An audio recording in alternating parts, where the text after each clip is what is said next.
ধরনের ভক্ত জন্ম নিয়েছে, তবে আজকের আমার বড্ড ইচ্ছে করছে জগতে কি কোথাও মহাসতীর জন্ম হয়নি? ঠাকুর সতী আবার মরতে? ওরা তো খেতে যায় আর ঘুমাতে যায় আর টিভি সিরিয়াল দেখতে যায়, ওইখানে তুমি সতী মিলবে? তোমার মনে হচ্ছে মাথা খারাপ হয়েছে। নারদ, আমার বড্ড ইচ্ছা আমি মর্তের মাটিতে একটা মহাসতীর সন্ধান জানতে চাই। যাও না নারদ, তুমি একবার গিয়ে দেখো কোথায় মহাসতী জন্ম নিয়েছে। ঠিক আছে প্রভু, তুমি যখন বলছো যাই, একটু দেখে আসি কোথায় মহাসতীর আগমন ঘটেছে। তাই বা নারদ মনে মনে ভাবছে আমার তো নারদ বেশে গেলে হবে না। আমার যদি ভগবান হঠাৎ নারদকে মরতে পাঠায়, মর্ত কোনটা? উপরেরটা। উপরটা নাকি মর্ত? হ্যাঁ, যেটাই বসে আছেন, আমরা দাঁড়িয়ে আছি। তা হঠাৎ যদি নারদ দাঁড়ায় কি হবে বুঝতে পেরেছো? সেলফি তুলবে। একটা সিনেমা আর্টিস্ট এলে কি হয়, আর যদি নারদ এখানে এসে দুম করে নেমে যায়, বাবা উপায় আছে? হ্যাঁ, আর কীর্তন হবে না। তা নারদ মনে মনে ভাবছে আমাকে তো এই রূপে গেলে হবে না, আমাকে একটা বৈষ্ণব রূপ ধারণ করতে হবে। একটা বৃদ্ধ বৈষ্ণব রূপ ধারণ করেছে, আর বৈষ্ণব রূপ ধারণ করে এসে দাঁড়িয়েছে কোথায়? একেবারে মর্তের মাটিতে।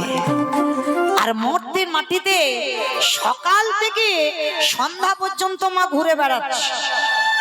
মানে নারদ বড় লোক বাড়িতে যাচ্ছে, আর যেখানে যাচ্ছে দারোয়ান দাঁড় করানো আছে, বলছে দাঁড়াও দাঁড়াও দাঁড়াও দাঁড়াও, দুপুর বেলা এসেছে, এখন ভিতরে যাওয়া যাবে না, এখন আমাদের ভিতরে ঢুকতে দেওয়া নিষেধ আছে। কেউ আর খেতে দেয় না, দূর দূর করে দাঁড়িয়ে আছে। নারদ মনে মনে ভাবছে কেন যে কুকক্ষণে মরতে আমি এসেছিলাম, সারা দিন ঘুরে বেড়াচ্ছি, সতী তো দূরের কথা, একটা ভক্ত পাচ্ছি না। আর সতী এইবার এত খিদে পেয়েছে নারদের, সন্ধ্যা গড়িয়ে গেছে, আর জঙ্গলের ভিতরে প্রবেশ করে একটা গাছতলায় বসে বসে কাঁদছে, প্রভু এবার যে আমার বড্ড খিদে পেয়েছে, এবার আমি কোথায় খাবার পাবো বলো তো দেখি? যার বাড়িতে যাচ্ছে সে তো ভালো করে আমায় খেতে দিচ্ছে না, ঢুকতে দেয়নি, খেতে দেওয়া তো দূরের কথা, আর তুমি পাঠিয়েছো মর্তে সতী, এই মর্তেতে সতী পাওয়া অসম্ভব প্রভু। আর মনে মনে ভাবছে, আর ভাবতে ভাবতে হঠাৎ দেখে না একটা পাহাড়ের উপরে টিপ টিপ করে একটা আলো জ্বলছে। আরে ওই তো একটা আলোর যেন দিশা দেখা যাচ্ছে, দাঁড়াও একটু সন্ধ্যাবেলায় যাই, গিয়ে দেখি যদি কিছু খাবার টাবার পাই। তা নারদ বৈষ্ণব সেজে লাঠি ঠুকতে ঠুকতে গেছে, আর সেই বাড়িতে গিয়ে ডাকছে, আমা মা রে, কেউ বাড়িতে আছিস?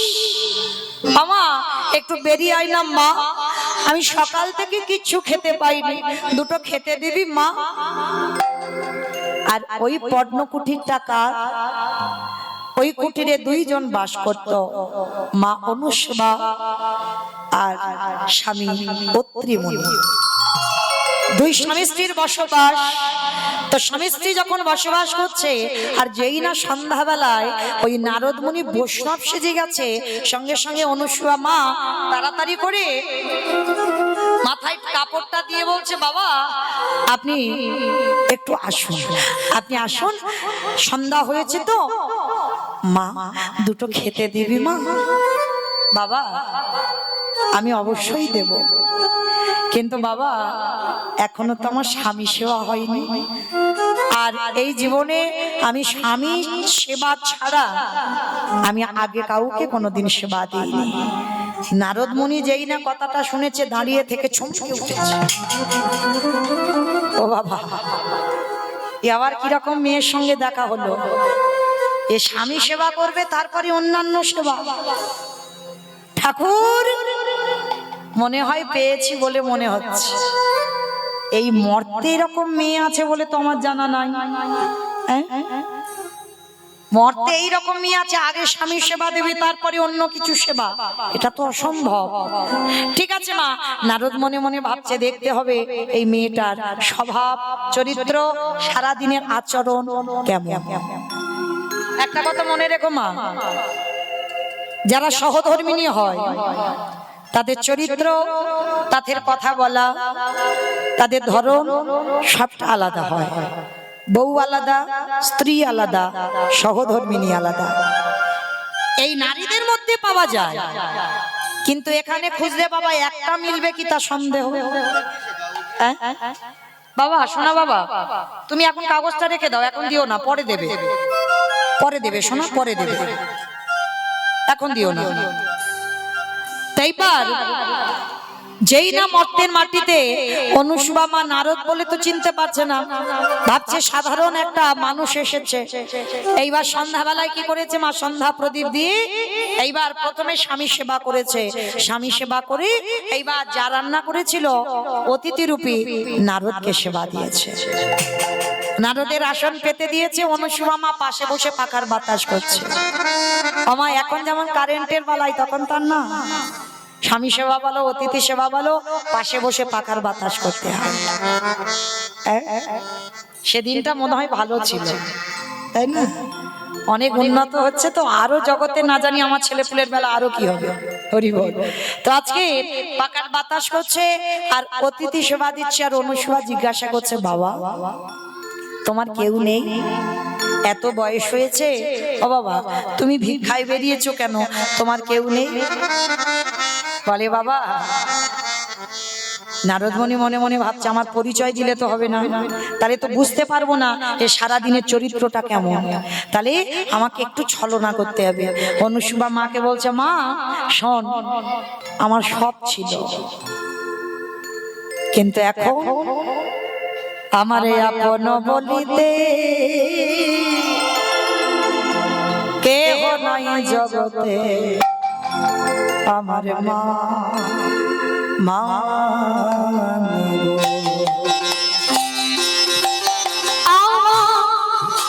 আপন বলিতে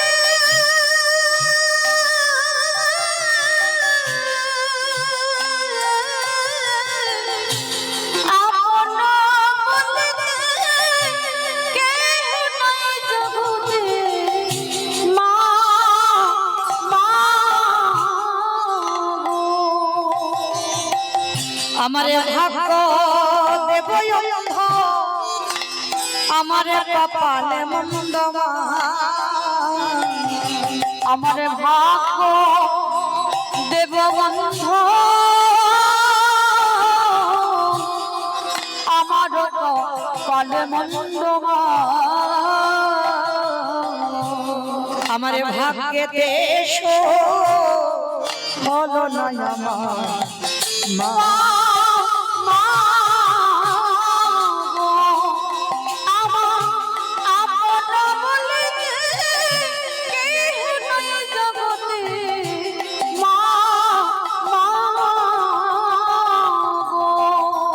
আমি পথে পথে ঘুরি ভিক্ষা যে করি মা, আমি পথে পথে ঘুরি ভিক্ষা যে করি মা, ওই আমার ভাগ্যেতে হলো না আমার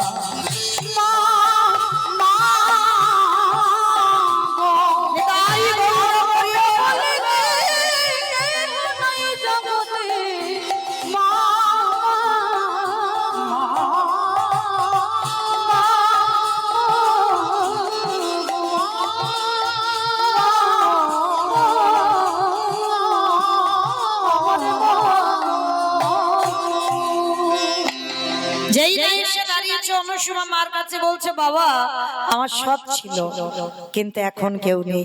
অনুসুয়া মার হৃদয়টা দুলে উঠলো, বাবা তোমার যতদিন ইচ্ছা, তোমার যখন কেউ নেই তুমি আমার বাড়িতে থাকো। নারদ মনে মনে চিন্তা করছে, ও মেয়ে, আমি তো সব সময় থাকবো বলে আসিনি, আজকে রাতটা আমি থাকবো, আর রাতটা থাকলেই আমি বুঝতে পেরে যাব তোর চলাফেরা, তোর চরিত্র কেমন। এইবার নারদ মুনি ছদ্মবেশে আছে বাড়িতে, সারা রাত স্বামী সেবা করে ঘুমিয়ে পড়েছে। ঠিক ব্রহ্ম মুহূর্ত, সূর্য উদয়ে 1 ঘন্টা 36 মিনিট আগে ব্রহ্ম মুহূর্তে আমায়রা নারীদের সর্বাগ্যে প্রথম কাজ ঘুম চোখটা খুলে স্নান করা, কিন্তু আমরা কেউ করি না। সবার আগে স্নানটা করি, যা কিছু কর্ম হবে স্নানের পর, আগে নয়। কেন? মহাজনেরা বলছেন তুমি যে ঘুমিয়েছিলে না, তুমি তো মরে গেছিলে, তোমার শরীর অসুচি।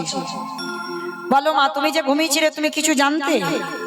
কখন যে হাওয়াটা বেরিয়ে যেত কিচ্ছু বুঝতে পারতে না। তাহলে ঘুমানো মানে অসহজ হয়ে গেল, শরীর অসুস্থ। সেটাকে রন্ধনশালে বিশেষ করে যারা যাবেন, স্নান না করে কোনো দিনই যাবে না, কোনো দিন। তো আজকের অনুসূয়া মা সমাজকে শিক্ষা দিচ্ছে, নারী জাতিদের, আপনাদের আমাদের। ভোরবেলা মানে প্রতিদিন সূর্য উদয়ের 1 ঘন্টা 36 মিনিট আগে ওঠে। দেখবেন মা, আগেকার দিনের মায়েরা, এখন যেমন আমাদের এই তো কনকনে শীতের বেলা, তখনকার দিনে গায়ে জামা টামা ছিল না, শুধু শাড়ি ব্যবহার হতো না।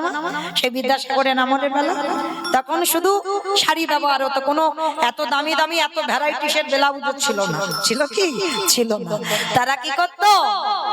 ভোরবেলা উঠে ওই যে গরুর গোবর নিয়ে দেওয়ালে দিত, নেতা দিত তো। কে গো মা, এখন আর গোবর জল ছড়া দাও? ধুর, পাথর সেটিং ঘর হয়েছে, আর গোবর জল কোথায় দেবে, তাই না? কিন্তু না, অবশ্যই দিতে হবে, কারণ গোবরে মা লক্ষ্মী বাস করছে। যদি ঘরে লক্ষ্মী ফেরাতে চাও, প্রতিদিন যত পাথর সেটিং করা ঘর বানাও না কেন, তোমাকে দরজায় একটু অন্তত ওই গোবর জলগুলো একটু ছড়া দিও। ভোরের বেলা আমার ঠাকুমাদের দেখতাম ছড়া ঝাঁট ফেলতো, তাই না? ছড়া ঝাঁট বলে তো, ছড়া ঝাঁট ফেলতো। এখন আর দেবেন আমার, সব মডার্ন তো, সিরিয়ালের মতো হচ্ছে, গোবরে হাত দেয় না। বেশ, কিন্তু মা একটা কথা বলে যাই, গোবরে হাত দাও না কেন? কারণ এটাই তো মা লক্ষ্মী। হ্যাঁ, দুর্গন্ধ বলে না, অপরাধ দিও না মা, কারণ ওইখানে লক্ষ্মী বসবাস করছে, গরুর ওই গোময়তে। আজকে যেই না অনুসূয়া মা ভোরবেলা উঠেছে, আর নারদ তো সারা রাত ঘুমায়নি, শুধু দেখছে দেখবো অনুসূয়া কি কি কাজ করে। আর ভোরবেলা উঠে স্বামীর পাশে থেকে চলে গেছে কোথায়? প্রভাতে উঠিয়া মাতা নদীতে করিলা স্নান। প্রভাতে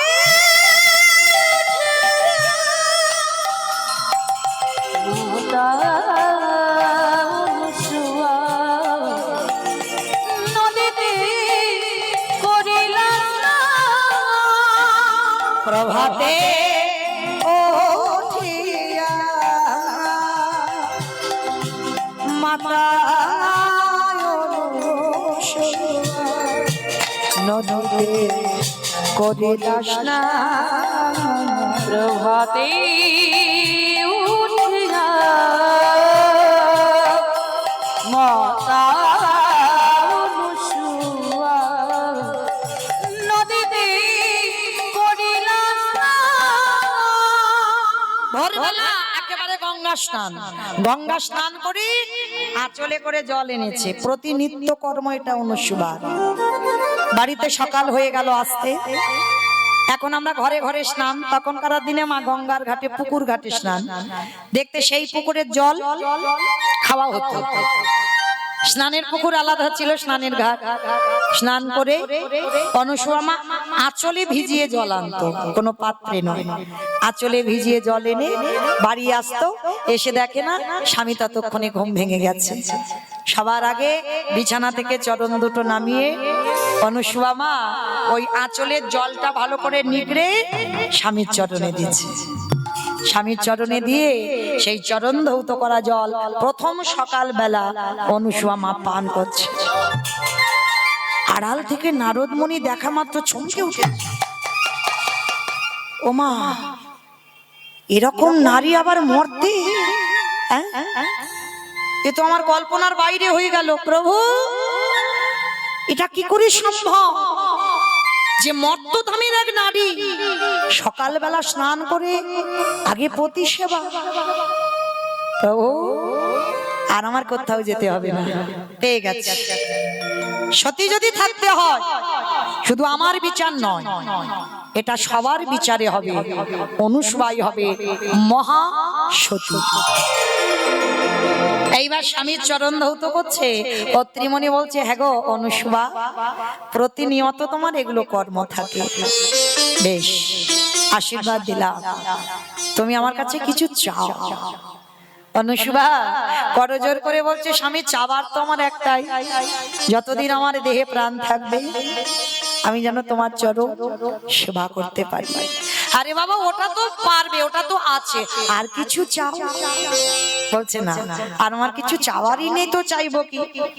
তা অত্রিমণি বলছে, শোনো, তুমি চাইছো না তো, তোমার এই ভক্তির জোরে একদিন না একদিন ব্রহ্মা বিষ্ণু মহেশ্বরকে তুমি তোমার পুত্র রূপে কোলে পাবে। একেবারে সকালবেলা আশীর্বাদ দিয়ে দিল। অনুসুবা মা চরণ ধৌত করা জল পান করে প্রণাম করেছে। আমাইরা একটা কথা সত্যি করে বলবে, হরিবাসরে কিন্তু মিথ্যা বলতে নেই। সকালবেলা করে উঠে স্বামীর পায়ে প্রণাম করো তো? আচ্ছা মা, তোমাদের এই হাসনাবাদ লাউতলাতে শাশুড়ি বৌমতি ঝগড়া টগড়া হয় না? ও ঠাকুমা তুমি বলো তো, হয় না? হয় না? হয় না, ভালো করে বলতে পারবে, বলো হয়? হয়, বেশ। তাহলে এই শাশুড়ি বৌমাতে ঝগড়ার সময় যেরকম আওয়াজটা স্পিড বেরোয় গলা, ওই আওয়াজটা একটু বের করো হরিবাসরে। মানে মনে করো আমার সঙ্গে ঝগড়া হচ্ছে, সেইভাবে তখন যখন ঝগড়া হয় বাবা, যত গুরুজনেরা আসবে সে লজ্জা শরম আর থাকে না, সে আওয়াজ আর কমবে না, মানে এত জোরে আওয়াজ, আমার সেই আওয়াজটা একটুখানির জন্য বের করো, জোরে বলবে, কেমন? বলো রাধা রানী কি জয়। তার মানে ঝগড়া হয়। বৃন্দাবনেশ্বরী কি জয়, যমুনা মাইয়া কি জয়, নন্দগাম কি জয়, উচ্চাগাম কি জয়, দর্শনম কি জয়, ভক্তবৃন্দ কি জয়, হরিবাসর ধাম কি জয়, সাধু গুরু বৈষ্ণব কি, আপন আপন গুরু চরণ কি, নায়ক বাবু কি, হরিনাম যজ্ঞ কি, আজকের আনন্দ কি, নিতাই গৌর প্রেমানন্দ। হরি বল। চলেন আজকের আমরা সবাই পৌঁছে যাব বিষয়। তবে জগতে বাবা অনেক ভক্তের নাম শুনেছে, ভক্তের জন্য ভগবান কত কিছু না করেছে ও খবর আমরা জেনেছি, আর ভগবানের জন্য ভক্তকে কত কষ্ট পেতে হয়েছে। তবে ভগবান আজকের একটা অন্য ধরনের ভক্ত খুঁজে বেড়াচ্ছে। অন্য ধরনের মানে কিরকম বাবা? আজকে যে ভক্তের জন্য ভগবানের হৃদয়টা কাঁপছে, সে যেমন তেমন ভক্ত নয়। ভক্তটা কেমন জানো? ভগবানের আজকের মাথায় একটা ভূত চেপে বসেছে। কি ভূত? মানে শোনো, জগতে অনেক ভক্ত দেখলাম, কিন্তু আজকের আমার বড্ড ইচ্ছে করছে এই মর্তের মাটিতে কোথাও কি মহাসতীর আগমন ঘটেনি। তাহলে আজকের আস্বাদন হবে লীলাটা কি? মহাসতী অনুসুয়া। আস্বাদন হবে মহাসতী অনুসুয়া। মায়েরা লীলাটা একটু শুনে দেখবেন। কোন দেবী নয়, কোন দেবী নয়, সাধারণ মর্তধামের এক নারী। আর একটা সাধারণ নারী হয়ে কি করে সে স্বামী সেবা করে, স্বামী ভজনা করে সে জগৎ স্বামীকে পেয়ে গেল। আগে আমাদের লীলায় যাওয়ার আগে একটা জিনিস জানতে হবে, সতী তাদের বলবো যাদের দুই পতি আছে। আমা কাদের দুটো স্বামী আছে একবার হাত তোলো তো দেখি। হাসছো কেন? জানাজানি হয়ে যাবে ওই জন্য? সবার আছে, বেশ বেশ। কিন্তু বাবা সবাই তো আর বোঝে না। কথাটা বললে বেশিরভাগ জায়গা সবাই হই হই করে হেসে ওঠে। হ্যাঁ, জগতে মহাজনেরা বলছেন এটা আমার কথা নয়। সেই যে বাবা রাসলীলায় যখন ব্রজঙ্গনাগণ স্বামী পুত্র সংসার সব ফেলে ছুটলো, ভগবান রাসমঞ্চে মুরলী বাদন করলো। আর রাত্রিবেলা বেটা সবার কেশ ধরে ডেকে নে, আর রাত্রিবেলা বলছে তোমাদের লজ্জা করে না? নিজ পতি ছেড়ে কেন এসেছো? তোমরা জানো নিজ পতি ছেড়ে যে পরপতি ভজন করে তাকে রৌরব নরকে যেতে হয়। সখীগণ তখনই হেসে বলেছিল, বাবা বাবা বাবা, হ্যাঁ গো, এত ভালো ভালো ধর্মের বুলি শিখলে কি করে? ছেলে তো চোর, ছেলে তো ব্রজের চোর, মনো চুরি করো, কাপড় চুরি করো, হ্যাঁ, ক্ষীর চুরি করো, ননি চুরি করো, মাখন চুরি করো, আর এত বড় বড় বুলি শেখো কোথা থেকে? হ্যাঁ, রাত্রিবেলা আমাদের স্বামীর কোলের কাছ থেকে টেনে নিয়ে চলে এসেছো, আর এখন বলছো আমরা অসতী হয়ে গেলাম। শোনো, কিচ্ছু জানো না, সতী তারাই জগতেই যাদের দুই পতি হয়। এটা মৌমিতা বলছে না, বৃন্দাবনের ব্রজগোপীগণ বলেছিল গোবিন্দকে।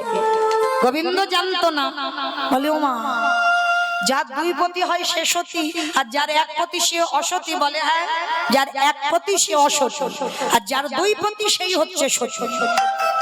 তাহলে দুই পতিটা কেমন? বলি ঘরে পতি আর বাইরে, ঘরে পতি আর বাইরে পতি, বলি ঘরে পতি আর বাইরে পতি, ঘরে পতি আর বাইরে পতি, যারা দুই পতির চরণ ভজন করে, ঘরে পতি আর বাইরে পতি, যারা দুই পতির চরণ ভজন করে, ঘরে পতি আর বাইরে পতি। আমার ঘরে পতি মানে কোন ঘর? ওই যে ইট বালি সিমেন্টে গাঁথা ওই ঘর? দূর, এটাই তো কীর্তন। এই কীর্তন বাবা নারকেলের মতো। নারকেল দেখেছো তোমার? বাইরে একটা খসা ছাড়াবে, ও বাবা বাইরের থেকে ভিতরে আরো শক্ত বেশি, তাই না? নারকেল ওই শক্তটাকে ভেদ করবে, তারপরে কি পাবে স্বাদ? ওই শ্বাসটা বের করতে হবে, তারপরে যদি তুমি স্বাদটা পাও নারকেল কেমন খেতে। ঠিক কীর্তন হচ্ছে তেমন, বাইরে থেকে শুধু শুনে চলে গেলে হবে না, ওর যত ভিতরে যাবে তত রাস খুঁজে পাবে। কেমন? তাহলে এই যে ঘরের প্রতিটাকে কোন ঘর বললো? ওই ইট বালি সিমেন্টের ঘর নয়, এই রক্ত মাংসে দেহে ঘর। প্রত্যেকের বাম দিকে হাত দিয়ে দেখেন একটা আওয়াজ হচ্ছে, ধপ ধপ ধপ। ওটাই তো আমার ঘরের পতি। ওই পতিকে তোমায় ঠিক ভালোবাসতে হবে, হ্যাঁ, মনে রাখতে হবে বাবা। বাইরে টাকা পয়সা ঘর বাড়ি তুমি করেছো, সেটা তুমি দেহে সুখ দিচ্ছ, তোমার এই স্বামীটাকে তো সুখ দিতে পারছো না। পরমাত্মা রূপী ভগবানকে সুখ দেবে কি করে? কৃষ্ণ প্রেম ধনে ধনী হতে হবে। আর যদি তুমি কৃষ্ণ প্রেম ধনে ধনী হতে পারো, তাহলে তুমি এই ঘরের পতিটাকে সুখ দিতে পারবে। ওইটা হচ্ছে ঘরের পতির খাবার। কৃষ্ণ নামে কাঁদবে, কৃষ্ণ হা গৌর প্রাণ গৌর বলবে, এটা হচ্ছে পরমাত্মা রূপী ভগবানের খাবার। আর এই যে টাকা পয়সা ঘর বাড়ি যত ভালো ভালো খাবার খাচ্ছ, দামি পোশাক করছো, এটা তোমার দেহের সুখ হচ্ছে, জড় জগতের সুখ, পরমাত্মা রূপীর সুখ হচ্ছে না। তাহলে এটা গেল আমার ঘরের পতি। আর বাইরের পতিটাকে অগ্নি সাক্ষী করে বাবা যার হাতে তুলে দিল, সেটা হচ্ছে বাইরের পতি। এই দুই পতি ঠিক ঠিক যদি কেউ ভজন করতে পারে, তারই অচিরে কৃষ্ণ কৃপা হবে। নিতাই ভজন করি তাদের অচিরে কৃষ্ণ প্রাপ্তি হবে। তাহলে চলো আজকে আমরা শুনবো মর্তের মাটিতে মহাসতী অনুসুবাদ চরিত্র। বৈকুণ্ঠপতি নারায়ণ মায়েরা, বিশেষ করে আপনাদের, যদিও আমার দাদা ভাইরা বাবারা যদি নাও শোনে খুব মন দিয়ে, অসুবিধা নাই, কিন্তু তোমাদের শুনতে হবে, কারণ সংসার সুখের হয় পুরুষের গুণে। হ্যাঁ, দেখেছো, মানে খিচুড়ি ছিলেও যায়নি, বলে নাকি পুরুষের গুণে, মানে নিজের ঢাক নিজে পেটিয়ে দিল। কিন্তু সংসার সুখের হয়, এটা খনার বচন, আমরা সবাই জানি, রমণীর গুণে, তাই তো? কিন্তু রমণীর গুণটা করে তো দেখাতে হবে। হ্যাঁ, কৃষ্ণ ভজিবার করে সংসারে আয়ুন, মিছে মায়ায় বদ্ধ হয়ে বৃক্ষ সম হইন। মনে রাখতে হবে, এ দেহটা কৃষ্ণ ভজনের জন্য, কৃষ্ণ সাধনার জন্য। শুধু এই ছেলে পুলে মানুষ করব, রান্না বান্না করব, গোয়াল পরিষ্কার করব, বাসন মাজবো না। সারা দিনের মধ্যে তোমার কৃষ্ণ ভজনের জন্য এই দেহটা। এ চরণ দিয়েছো কৃষ্ণ স্থানে যাবার জন্য, এ হাত দিয়েছে গোবিন্দ ভজন করবার জন্য, কর্ণ দিয়েছে কৃষ্ণ নাম শুনবার জন্য, চক্ষু দিয়েছে ভগবত দর্শন করবার জন্য, জিহ্বা দিয়েছে কৃষ্ণ নাম বলবার জন্য। এই 10 ইন্দ্রিয় দিয়ে আমাদের গোবিন্দ সেবায় লাগাতে হবে, তবেই তোমার মনুষ্য জন্ম সার্থকতা হবে। এই যে আমাদের 10 ইন্দ্রিয় যেন গোবিন্দ সেবার কাজে লাগে। আজকে ভগবান খুঁজতে বার হবে মর্তের মাটিতে কোথায় মহাসতীর জন্ম হয়েছে। চলো বৈকুণ্ঠপতি নারায়ণ বসে বসে চিন্তায়, যেন চিন্তায় বসে আছে। হঠাৎ আমার দেবর্ষি নারদ, আর নারদের তো একটাই অভ্যাস, সর্বদা বিনাতে হাদে মোরারে মাধু কইতে ভারে গোপাল মুকুন্দ সরে হরি মুরারি মধু কইতে ভারি গোপাল গোবিন্দ মুকুন্দ সরি হরে মাধু কইতে ভারে গোপাল মুকুন্দ সরে হরি মুরারি মধু কইতে ভারি গোপাল গোবিন্দ মুকুন্দ সরি রাম মুকুন্দ মধুসূদন কেশব কামসাদে বৈকুণ্ঠ হরি মুরারি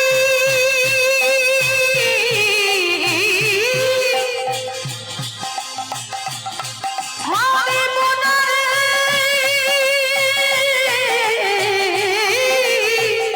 মুরারি মুরারি মুরারি হরি হরি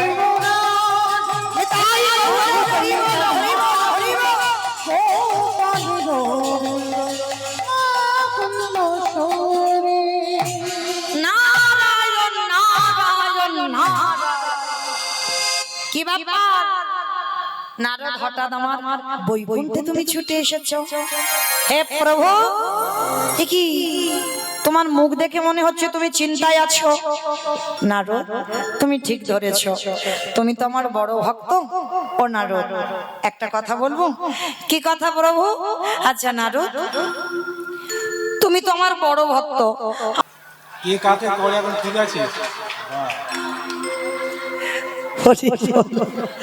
দাদা ভাই আগে থেকে হাত নাড়া দিচ্ছে, কেউ করে বাবা। কারণ এ জগতে আমরা তো সে সতী নারী নয়, আমরা সতীর উপরে চলি, আমরা সতীর উপরে। তো যাই হোক, আবার অনেক অনেক মায়েরা বলে ওই তো পয়লা বৈশাখে একদিন করে নিয়েছিলাম, ওতেই কাজ হয়ে গেছে সারা বছর। তোমা যারা সতী নারী হয় তাদের প্রতিদিন প্রতিনিয়ত তাদের কর্তব্য স্বামীর প্রণাম করা। আর একটা কথা বলি বাবা, শুধু আমার মায়েদের হয়ে বলতে হবে একটু, তাই না? শুধু আমাদেরকে নিচু করা হচ্ছে। আচ্ছা আমরা নয় প্রণাম করি না, কিন্তু আমি একটা কথা বলে যাই, ডাক্তার বৈদ্য কবিরাজ সবকিছু করছো, তোমার শরীরের ব্যাধি ভালো হচ্ছে না, একটু 1 মাস স্বামীর চরণ ধৌত করা জল পান করে দেখো। 1 বোতল করে খেতে হবে, 1 বোতল করে। তবে খাবে তো বটে, কিন্তু বা স্বামী যদি মদমাতাল হয় কাজ হবে? এইটা তো দেখতে হবে বাবা। শুধু আমাদের বলবো এটা তো হবে না, আমিও একটা নারী। এখন তার জগতে স্বামী হচ্ছে না বাবা, সব আসামি হয়ে যাচ্ছে, তাই না? কারণ আজকের শুধু অনুসূয়ার চরিত্রটা দেখছো আর অত্রিমণির চরিত্রটা দেখছো না, তার কত সাধন, তার কত ভজন। হ্যাঁ, কারণ সেই পুরুষ আজকে লীলার কাহিনীটা শুনলে বুঝতে পারবে এই অত্রিমণির তারও কত সাধনা ছিল, যার জন্য অনুসূয়ার মতো স্ত্রীকে পেয়েছে, সহধর্মিণীকে পেয়েছে। আর অনুসূয়ারও সাধ্য সাধনা ছিল, যার জন্য ওই রকম একজন সাধনশীল ব্যক্তি তাকে পেয়েছে। আজকে চরম দৌত করলে তাদেরও কাজ হবে বাবা, যাদের একনিষ্ঠ মন প্রাণ গোবিন্দ সেবা ছাড়া আর অন্য কিছু নয়। তবে বাবা সংসারী জীবনে সংসার করতে হবে, তবে মন দিলে হবে না, গা ভিজাতে হবে সংসার। গা ভিজিয়ে দাও, মন ভিজিও না। আর যাদের মন ভিজে যাচ্ছে তারা ওই সংসার সমুদ্র শুধু সাঁতার কাটবে, পার আর কিনারা পাবে না। কিন্তু মা দেহটা ভিজিয়ে মনটা গোবিন্দ চরণে রেখে যদি বসতে পারো তাহলে কিনারা তাড়াতাড়ি পেয়ে যাবে।